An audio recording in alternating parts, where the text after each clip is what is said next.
안녕하세요, 여러분. 환영하고 축복합니다. 148일차입니다. 내가 여기 있나이다. 나를 보내소서라는 주제로 하나님 말씀 함께 나누겠습니다. 오늘은 이사야 3장에서 6장까지 말씀을 함께 나누겠습니다. 네, 우리 먼저 기도하겠습니다. 사랑의 하나님 감사합니다. 오늘도 말씀 앞에 저희를 불러주시니 감사합니다. 하나님은 이스라엘을 세우시기 위해서 아브라함을 먼저 우상나라 가운데서 부르시고 그에게 너는 복이다. 네가 가는 곳마다 너는 복이 될 것이다. 이야기하셨으며 하나님은 하나님의 사랑과 하나님의 정의가 그를 통해서 흘러넘치는 그런 하나님의 나라를 세우기를 원하셨습니다. 그러나 이 하나님의 나라가 된 이 이스라엘은 끊임없이 세상 나라를 동경하면서 그렇게 되기를 원하다가 결국 그 당시 최대 강국인 아수르에 의해서 망하고 말았습니다. 북쪽 이스라엘 그렇게 망하고 남쪽 유다도 아수르의 위협을 받는 가운데 하나님은 이사야 선지자를 보내시면서 하나님의 아픈 마음을 전하십니다. 너희들의 죄 때문에 너희가 벌을 받는다. 너희가 제발 돌아와야 된다. 너희의 죄를 깨달아야 된다. 그렇지 않으면 너희는 심판이다. 그러나 그 심판 가운데서도 하나님은 사랑의 메시지를 전하십니다. 그것이 하나님의 사랑으로 돌아오라는 것입니다. 돌아오고 회개할 때 거기에 구원이 있다는 것입니다. 회복이 있다는 것입니다. 하나님 오늘 또 이사야를 통한 그 말씀이 하나님의 아픈 마음이 우리에게 전해지기를 소망하며 하나님께서 죄를 지적하실 때 싫어요 싫어요 하고 밀어내는 것이 아니라 그 하나님의 죄를 지적하심에 우리도 무릎 꿇고 하나님 저희도 그런 죄를 짓고 있습니다. 하나님 우리의 죄를 깨닫게 해주시고 하나님 용서해 주십시오. 그래서 그 자리가 다시 회복의 자리가 되어지게 하여 주시고 구원의 자리가 되게 하여 주시옵소서. 성령 하나님께서 온전히 역사해 주십시오. 예수님의 이름으로 기도드렸습니다. 아멘.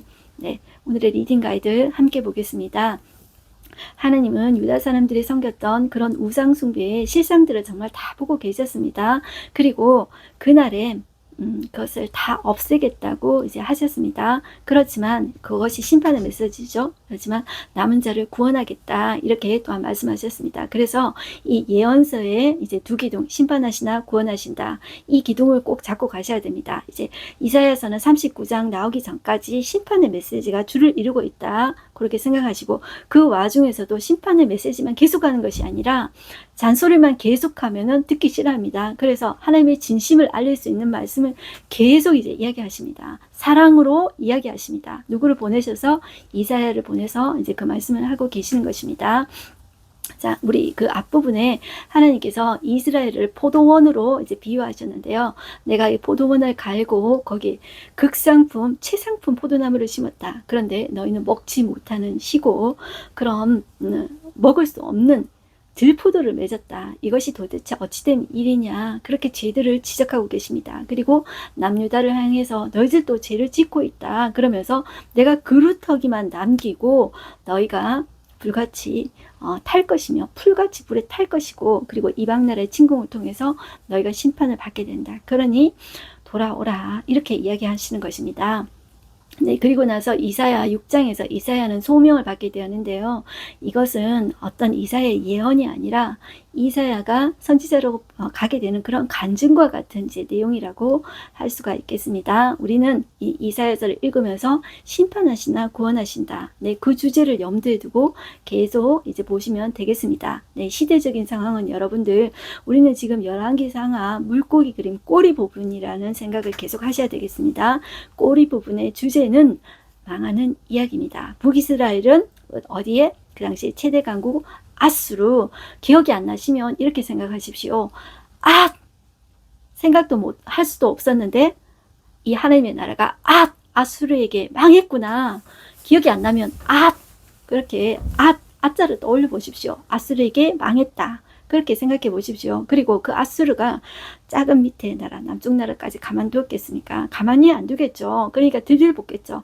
그 당시가 히스기야 때다. 그렇게 생각하시고 그 힘든 때 하나님은 누구를 보내셨다? 이사야 선지자를 붙이셨다. 그리고 또 다른 선지자 미가 선지자를 보내십니다. 네, 우리는 오늘 이사야서 3장에서 6장까지를 한번 살펴보겠습니다. 3장을 펴세요. 자, 이 3장의 내용은 예루살렘의 멸망입니다. 이것은 자 그들의 죄를 지적합니다. 그렇기 때문에 내가 심판할 수밖에 없다. 이것을 미리 보여주십니다. 그래서 1절 보시면 보라 주 만군의 여호와께서 예루살렘과 유다가 이 남쪽 유다에 대한 그 죄에 대해서 하나님께서 말씀하고 계신 거예요. 의뢰하며 의지하는 것을 제하여 버리시겠다. 이렇게 이야기해요. 자, 사람이 의지하는 것 중에 가장 기본적인 게 뭐냐면 의식주입니다. 자, 의식 중에서 제일 중요한 것이 무엇일까요?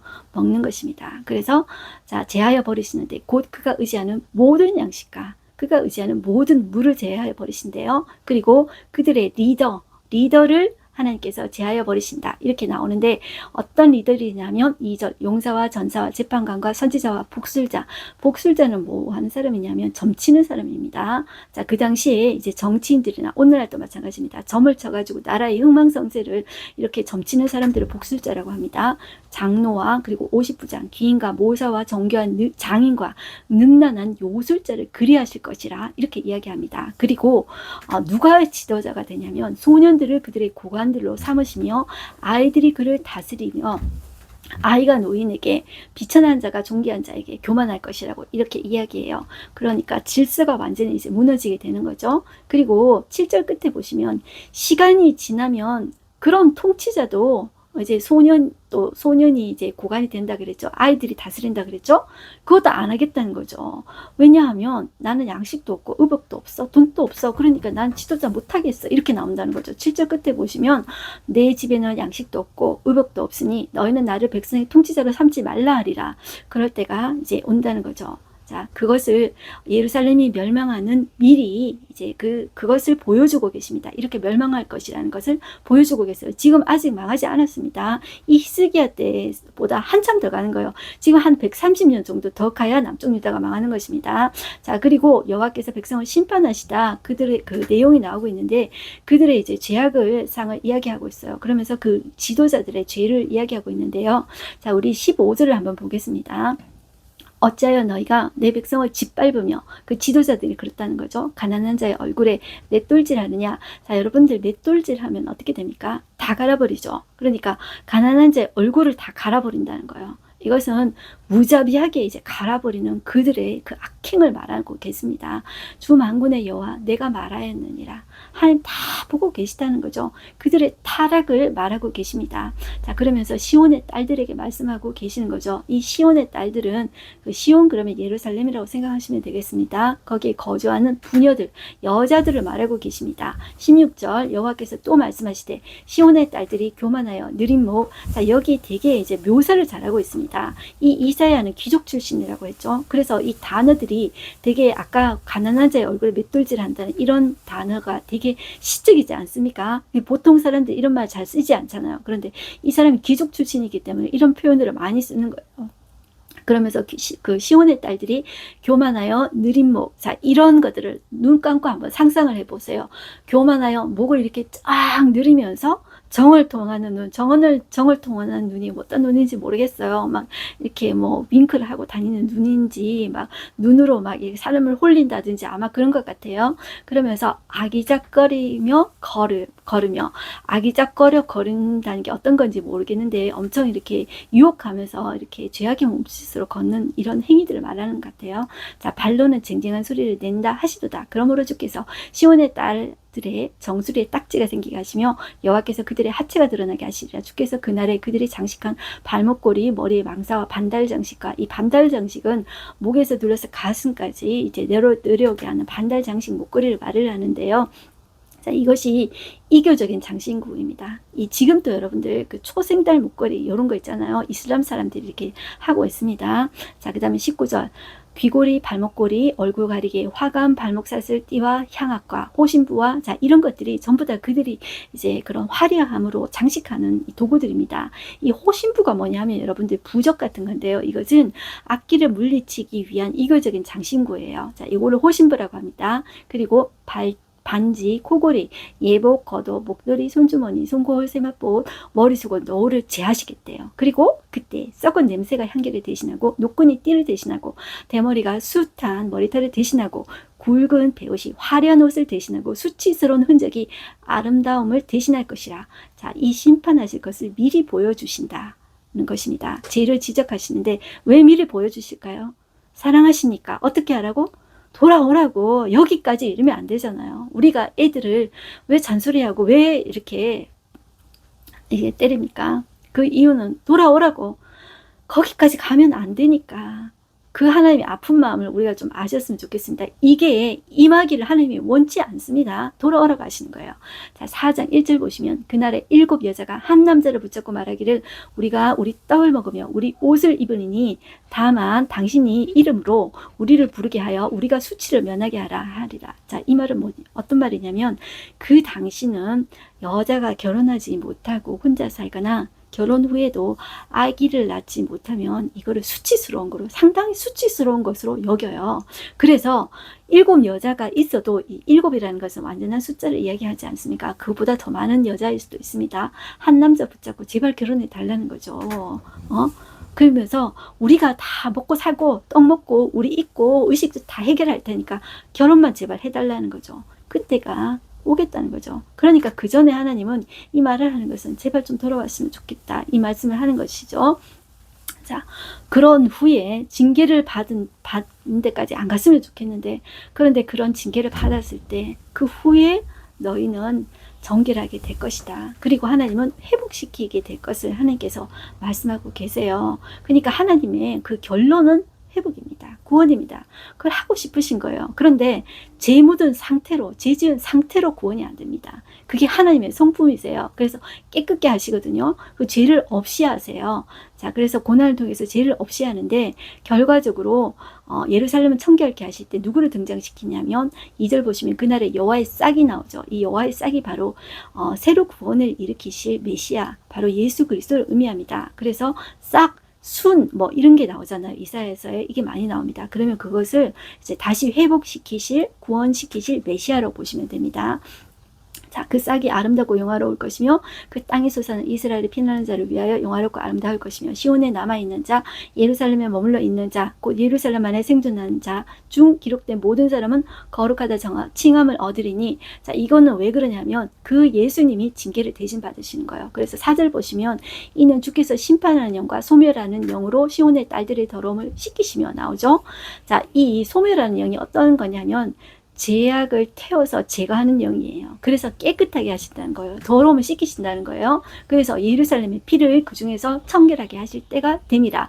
그것을 예수님께서 그 심판과 그 소멸을 다 당해버리시는 것입니다. 우리의 죄를 지고 5절 여호와께서 거하시는 온 시온산과 모든 지폐 위에 낮이면 구름과 연기, 밤이면 화염의 빛을 만드시고 모든 영광 위에 덮개를 두시며 또 초막이 있어서 낮에는 더위를 피하는 그늘을 지으며, 그 그늘이라는 게 피난처이죠.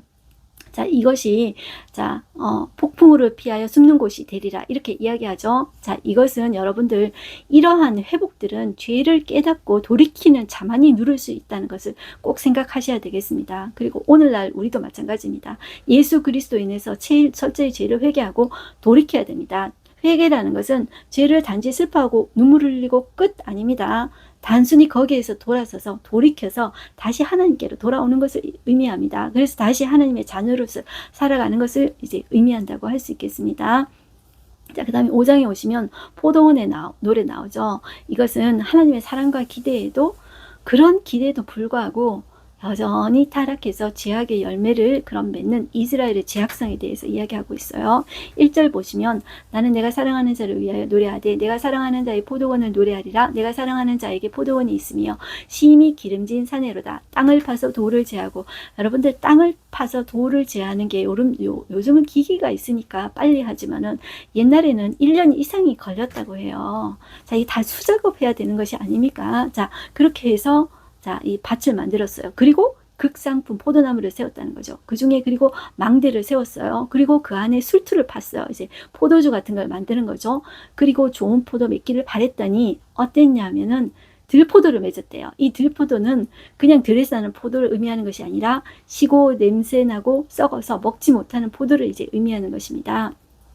자, 그러니까 하나님의 마음이 너무 안타까운 거예요. 그래서 5절 보시면 자, 이제 내가 내 포도원에 대하여 어떻게 행할지를 너희에게 이르리라. 내가 그 울타리를 걷어서, 울타리 걷겠다 그래요. 그래서 먹힘을 당하게 하며 그 담을 헐어버려서 짓밟히게 할 것이다. 그렇게 이야기하고 계십니다. 자, 내가 그것을 황폐하게 하리니 다시는 가지를 자름이나 북을 도두지 못하게 하여 찔레어 가시가 날 것이며 내가 또 구름에게 명하여 그 위에 비를 내리지 못하게 하리라 하셨으니 무릇 만군의 여호와의 포도원은 이스라엘의 족속이요. 자, 이 포도원이 이스라엘 족속이라고 이야기하고 계십니다. 그리고 그 기뻐하시는 나무는 유다 사람이라. 유다 사람들은 나무라고 이야기하고 계십니다. 그들에게 정의를 바라셨더니 도리어 포악이요. 그들에게 공의를 바라셨더니 도리어 부르짖음이었도다. 자, 여기에 이제 우리는 이 단어를 보고 무슨 의미인지 잘 모르는데요. 이 히브리어로는 여러분들, 제가 히브리어를 모르니까 발음을 정확하게 할 수 없어서 그냥 한글말로 이제 하겠습니다. 정의하고 여러분들 똑같은 비슷한 발음이 포악이래요. 그러니까 자, 우리가 듣기로는 비슷한데 전혀 다른 뜻이죠. 정의하고 포악하고 의미가 전혀 다르죠. 그리고 공의하고 비슷한 단어가 부르짖음이라는 단어래요. 소리가. 그러니까 소리는 비슷한데 전혀 다른 의미를 이렇게 쓰고 있다는 거죠. 자, 그러니까 저는 이것을 보면서 겉모양은 비슷한데 속은 전혀 다른 이런 우리의 모습을 하나님 보고 계십니다. 여러분들, 하나님은 항상 우리의 마음을 감찰하시는 분이십니다. 그래서 하나님은 우리를 시험하셔서 우리의 폐부, 우리의 마음의 동기를 살피신다고 하시고 계세요. 그래서 때때로 하나님이 시험하시는 것은 내 마음의 동기를 보신다. 그렇게 보시면 되겠어요.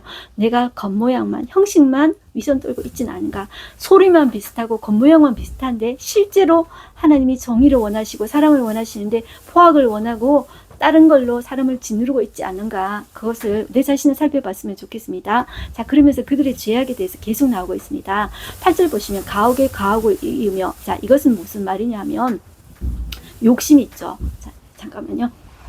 욕심.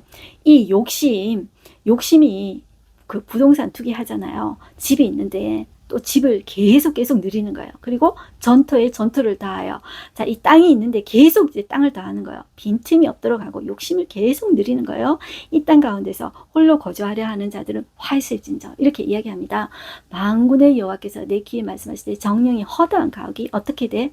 황폐하리니 크고 아름다울지라도 거주할 자가 없을 것이며, 아무리 크고 아름다우면 뭐해? 그 황폐하게 될 것이야. 하나님 쓰나미 한번 탁 불면요, 아무리 크고 화려해도 다 사라집니다. 네. 그리고 10절 보시면 열을 가리 포도원에 겨우 포도주 한 밭에가 나겠고. 자, 여러분들 이거 잘 모르시죠? 우리는 농사를 안 하니까 이런 개념을 잘 모릅니다. 자, 이게 어떤 거냐면 열을 가리라는 것이 그 소 한 쌍이죠. 한 쌍을 한 결이라고 합니다. 이 한 결이소가 열흘 동안 경작할 수 있는 면적을 이야기해요. 이게 우리는 에이커라는 단어를 잘 안 쓰죠. 이게 외국에는 에이커라는 이 용어를 잘 씁니다. 5에이커 정도 되는데 이게 어느 정도 되냐면 한 20km 정도 돼요. 20km를 생각해 보세요. 20km 포도원에 겨우 포도주 한 밭이라는 것은 포도주 한 밭에는 22리터 정도밖에 안 난다는 거예요. 20km를 극상품 포도나무를 심었는데 22리터밖에 포도주를 못 맺는다는 거예요. 그리고 한 호멜의 종자, 자, 한 호멜은 220리터를 이야기해요. 10에바를 이야기해요. 씨를 뿌렸어요. 그런데 간신히 한 에바는 22리터예요. 10분의 1밖에 못 난다는 거예요. 원래 씨를 뿌리면은 그 수확물은 더 많이 나야 되잖아요. 추수는 더 많이 해야 되잖아요. 그런데 10분의 1도 못 거둔다는 거죠. 자, 그들의 죄악 때문에 그렇다는 거예요. 11절 아침에 일찍 일어나 포도주를 마시며 밤이 깊도록 포도주에 취하는 자들은 화 있을진저, 그들이 연회에는 수군과 비파와 소고와 피리와 포도주를 갖추었어도 여호와께서 행하시는 일에 관심 두지 아니하며 그의 손으로 하신 일을 보지 아니하는도다. 하나님께서 주신 복으로 파티도 하고 그래요. 그런데 하나님께서 행하시는 일에는 관심을 안 둬요. 그리고 13절 보시면 그러므로 내 백성이 무지함으로 말미암아 사로잡힐 것이요. 여러분들, 무지함도 여러분들 나 몰랐다 그러면 끝이 아닙니다. 모르는 것도 여러분들 죄악에 들어가게 됩니다. 자, 우리가 그것을 아셔야 됩니다. 하나님의 말씀 어렵다 그래서 나 그 듣기 싫어 이렇게 거부한다면 그것도 여러분들 그게 죄악이 된다는 것을 여러분들 아셔야 됩니다. 하나님이 쓰실 때 있잖아요. 이게 우리가 시간적인 이게 지나고 또 그리고 계속 번역을 하다 보니까 이게 어려워졌지만 원래 그 뜻을 우리가 못 알아들을 정도로 어려운 말이 아니에요. 그걸 어렵다 하는 것은 결국 하나님의 말씀을 밀어내는 거라고 여러분들 보시면 됩니다. 그래서 그 진리의 말씀을 받아들이지 않겠다는 그런 의도입니다. 자, 그리고 18절 보시면 거짓으로 끄는 삼아 죄악을 끌며 술의 줄로 한같이 죄악을 끄는 자는 화 있을진저. 그들의 죄악을 계속 이야기하고 있죠. 자, 20절 악을 선하다 하며 선을 악하다 하며 흑암으로 광명을 삼으며 광명으로 흑암을 삼으며 쓴 것으로 단 것을 삼으며 단 것으로 쓴 것을 삼는 자들은 화 있을진저. 여러분들 오늘날도 그렇지 않습니까? 진리를 왜곡하고 돈만 있으면 악을 선하다 하고 선을 악하다 하고 그게 세상 아닙니까? 자, 이 당시에 이들이 이랬다는 거죠. 그리고 21절도 보세요. 스스로 지혜롭다 하며 스스로 명철하다 하는 자는 화 있을진저. 이렇게 이야기합니다. 이것은 내가 기준인 사람입니다. 여러분들, 저와 여러분들이 내가 하는 말이 옳아, 내가 기준이야, 그렇게 할 때 정말 그 뜨끔해야 됩니다. 하나님이 스스로 지혜롭다, 스스로 명철하다, 그 화 있을진저 이야기하십니다. 그래서 우리는 있잖아, 절대로 잘난 척하면 안 됩니다. 자, 절대로 잘난 척 안 해야 됩니다. 그리고 포도주를 마시기 용감하며 독주를 잘 빚는 자들은 화 있을진저. 자, 이렇게 이야기합니다. 그들이 뭐하고 연결되냐면 이 뇌물을 받아요. 그리고 악인은 의롭다고 의인에게서 그 공의를 빼앗는도다. 이렇게 이야기해요. 제가 뭐 이런 이야기 해도 될지 모르지만 제가 우리 그 막내딸이 책 읽기를 좋아해요. 글쓰기를 잘해요. 이제 변호사가 되려면 글쓰기를 잘해야 된다고 그러대요. 그래서 어떤 분이 이제 로스쿨 가면 좋겠다. 그렇게 권유해가지고 제가 저희 딸 보고 너 로스쿨 좀 갔으면 좋겠다. 이렇게 했더니만 이렇게 이야기하더라고요. 그렇게 가고 싶으면 엄마가 가라 그러더라고요. 그러면서 엄마 그런 법에 있으면 내가 돈을 받게 되면은 죄가 있는데 죄가 없다 해야 돼. 엄마 그게 옳은 거야. 저보고 이렇게 이야기하는데 제가 할 말이 없었습니다. 오늘날 세태가 그렇지 않습니까? 자, 24절 볼게요. 이로 말미암아 불꽃이 그루터기를 삼킨 같이 마른 풀이 불 속에 떨어진 같이 그들의 뿌리가 썩겠고 꽃이 티끌처럼 날리리니 그들이 만군의 여호와의 율법을 버리며 이스라엘이 거룩하니 말씀을 멸시하였기 때문에 이렇게 됐다는 거죠. 자, 이렇게 쭉 보시고 그 다음에 이제 6장으로 가겠습니다. 이 6장은 이사야가 소명을 받는 장면이에요. 자, 1절 보겠습니다. 우시야 왕이 죽던 해에 소명을 받아요. 자, 우시야 왕은 여러분들 52년간 다스린 정말 이스라엘에 정말 잘 다스렸던 왕이에요. 자, 그런데 이 사람은 마지막에 한 8년 정도 자기가 성전에 들어가서 자기가 이제 제사장이 하는 일을 분양을 하려고 하다가 그 나병이 발현돼 가지고 별궁에 갇혀 가지고 마지막 그 8년 정도 지내게 되었는데 그 아들 요담이 이제 대를 이어서 이제 대리 그 하면서 섭정을 하면서 이제 나중에 왕이 이렇게 되었거든요. 자, 그런데 우시야 왕이 죽었다. 그래도 그 아버지가 나병이어도 그 그늘 아래에 있는 거랑 없는 거랑 차이가 많이 나요. 그것이 52년간 있었다고 왕으로 있었다고 생각을 해보세요. 그러니까 얼마나 이제 허탈하겠습니까, 여러분들? 너무너무 허탈하죠. 그런데 인간왕은 죽습니다. 사람 지도자는 죽습니다. 그렇지만 진짜 왕이신 누구는 살아계십니까? 하나님이 살아계십니다. 그렇기 때문에 여러분들, 저와 여러분이 누구를 의지해야 되겠습니까? 사람 쳐다보고 사람 의지해서는 안 됩니다. 진짜 왕이신 그 하나님을 의지해야 됩니다. 그리고 여러 정말 좋은 사람이 있다면 그 사람 속에 있는 하나님의 성품을 보시고 그렇게 그 사람을 높이는 것이 아니라 그 속에 역사하신 그 하나님을 보시고 높이셔야 됩니다. 그리고 결국 사람이 아니라 하나님을 의지하시고 그 사람이 없어져도 결국 누구를 봐야 된다? 하나님을 봐야 되는 것입니다. 그리고 아무도 없으면 나를 도와주는 사람은 아무도 없으면 하나님만 보십시오. 저와 여러분이 그것을 하나님께서 훈련하고 계십니다.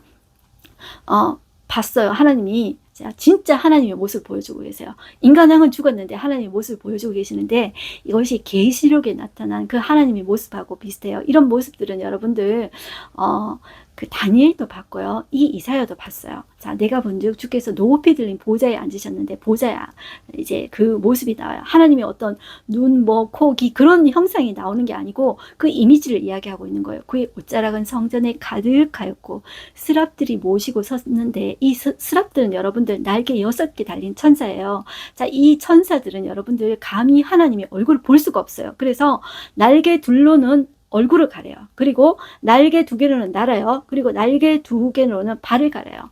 그리고 하나님의 그 영광을 찬양하면서 거룩하다, 거룩하다, 거룩하다. 자, 이렇게 하는 거예요.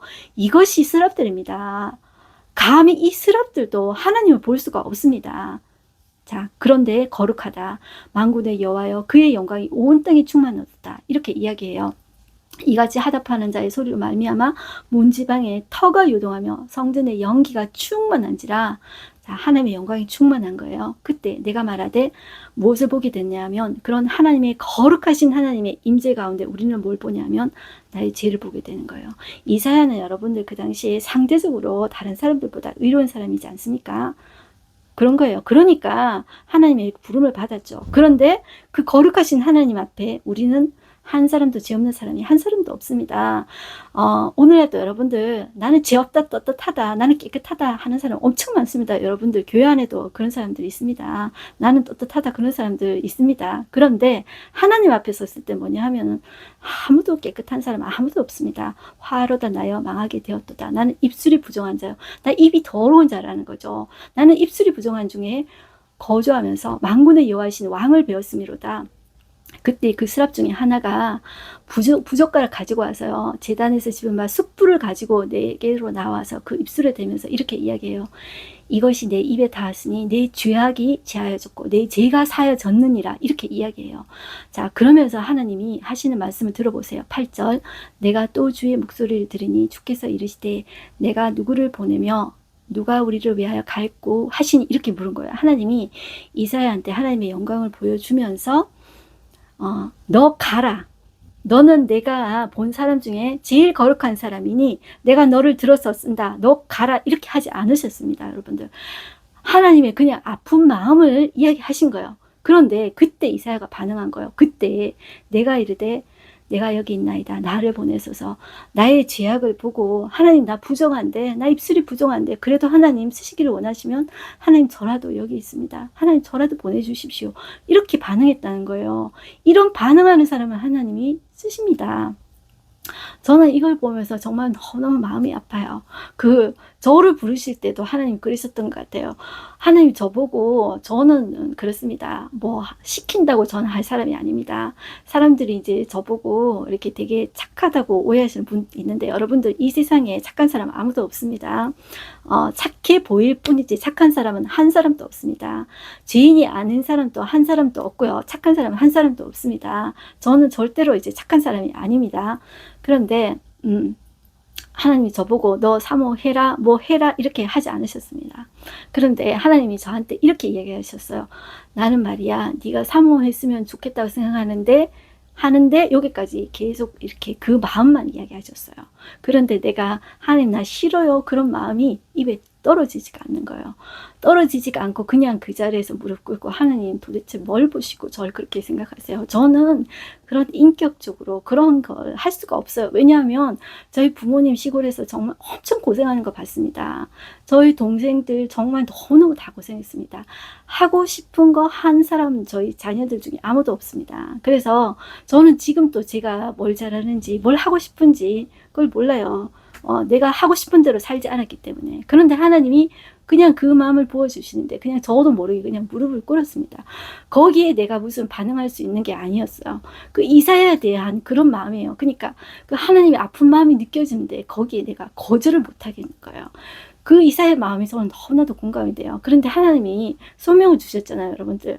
소명을 주셨으면, 소명을 받았으면 정말 이렇게 이사야가 가는 곳마다 사람들이 선포했을 때, 회개를 선포했을 때 회개하고 붕의 역사가 일어나야 되지 않습니까? 그런데 전혀 아닙니다, 여러분들. 9절 보시면 여호와께서 이르시되 가서 이 백성에게 이르기를 너희는 듣기는 들어도 깨닫지 못할 것이요 보기는 보아도 알지 못하리라 하여 이 백성의 마음을 둔하게 하며 그들의 귀가 막히고 그들의 눈이 감기게 하라. 염려하건대 그들이 눈으로 보고 귀로 듣고 마음으로 깨닫고 다시 돌아 고침을 받을까 하노라 하시기로. 자, 이게 도대체 무슨 말이냐 했을 때 하나님의 정한 때까지 이렇게 이야기한다는 거예요. 자, 계속 한번 볼게요. 11절. 주여 어느 때까지니까 내가 이렇게 이야기하니까 주께서 대답하시되 성읍들은 황폐하여 주민이 없으며 가옥들에는 사람이 없고 이 토지는 황폐하게 되며 여호와께서 사람들을 멀리 옮기셔서 이 땅 가운데 황폐한 곳이 많을 때까지니다. 그때까지 하나님의 그 완악한 그 상태로 그냥 버려두신다는 거예요. 그냥 하나님이 일부러 그렇게 하시는 것이 아니라 그 하나님의 사람의 완악한 상태로 그냥 가만히 두시니까 갈 때까지 가는 거예요. 마음이 둔하게 되고 기가 막히고 눈이 감기게 되어서 아무리 들어도 이사야가 하나님의 음성을 듣고 아무리 선포해도 안 하는 거예요. 결국 어때까지? 황폐하게 될 때까지 간다는 거예요. 그리고 다 망하고 나서야 그제서야 메시지를 듣는다는 거예요. 13절 볼게요. 그 중에 10분의 1이 아직 남아있을지라도 이것도 황폐하게 될 것이나 밤나무와 상수리 나무가 배임을 당하여도 그 그루터기는 남아있는 것 같이 거룩한 씨가 이 땅의 그루터기니라 하시니라. 자, 이게 왜 그렇습니까? 그것을 통해서 정결하게 하신 것입니다. 불순물을 제하여 버리시고 그 그루터기를 통해서 다시 하나님의 역사를 일으키실 것입니다. 이 그루터기는 여러분들 나무나 풀을 베고 남은 밑동입니다. 거듭되는 심판을 겪고서도 살아남을 이스라엘의 남은 자들을 가리킵니다. 네, 오늘 말씀을 다 봤는데 하루 한 절 말씀 보겠습니다. 내가 또 주의 목소리를 들으니 주께서 이르시되 내가 누구를 보내며 누가 우리를 위하여 갈고 하시니 그때 내가 이르되 내가 여기 있나이다 나를 보내소서 하였더니, 자, 오늘 인사이트는 우시아 왕이 죽던 해 이사야는 주께서 높은 보좌에 앉아 계신 것을 보았습니다. 이 순간 그가 처음으로 느낀 것은 자신의 부정함이었습니다. 부정한 사람이 내가 만군의 여호와이신 왕을 배웠으니 나는 이제 망했다고 고백합니다. 바로 그때 주님은 제단의 숯불로 이사야의 죄를 사하시며 내가 누구를 보내며 누가 우리를 위하여 갈 것인가 물으시니 주님 여기 있습니다. 이렇게 이야기했습니다. 자, 그런데 자, 끝부분 다시 제가 보겠습니다. 하지만 사람들에게 아무리 말해도 그들은 듣지 않을 것입니다. 그들의 완악한 그대로 바로하고 똑같습니다. 이집트의 바로왕 완악한 그대로 하나님께서 버려두신 것입니다. 억지로 하나님께서 완악하지도 않은데 고집부르게 완악하게 하신 것이 아니라고 여러분들 보셔야 되겠습니다. 그들은 듣지 않을 것이라는 거죠. 당신은 마음만 졸이면서 노력하겠지만 사람들의 무관심에 마주할 것입니다. 여러분들 오늘날도 그런 것 같아요. 전도하면 그렇고요. 이제 교인들도 메시지를 거부하는 걸 보면 그런 아픈 마음이 듭니다. 결국 돌아오는 것은 좌절감 뿐인지도 모릅니다. 그게 전부입니다. 여러분이 만일 이런 막다른 길로 인도하게 된다면 어떻게 하시겠습니까? 그래도 가시겠습니까? 안 가겠죠. 그렇지만 하나님께서 그렇게 하실 때 안 갈 수가 없습니다. 여러분들 그럴 때 하나님의 아픈 마음으로 더 절실하게 느껴지고요.